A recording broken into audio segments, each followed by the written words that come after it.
I'm going to talk about escaping the price-driven sale.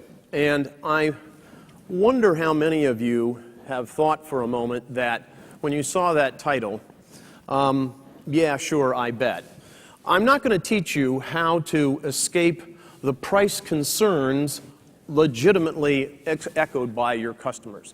I'm not going to talk about how to make sure you can just get whatever margin you want, but I am going to tell you the secret to making an enormous difference in your competitive stance in the marketplace. And there is no time better to do it, no time better to do it than under the stress of a tough economy. I asked the customer, why did our proposal come to the top? He said, well, I'll tell you what. When we got all the proposals, we laid them all out, and we decided first to look at the methodology because we were certain that one of the methodologies would be absolutely spot on to what we were trying to achieve. And when we compared those methodologies, they frankly all looked the same. So we said, okay, that's good. Let's take a look at the team. Let's take a look at the resumes of the team involved. And so we laid out all the resumes, and we looked at all those resumes, and they were interchangeable. Most of them had the same degrees from the same universities. So we said, all right, let's take a look at the customer list. Maybe that'd do it. And we laid out the customer list, and in each case, the customer list was equally impressive. In fact, some were interchangeable, and many of you had the same customers on there.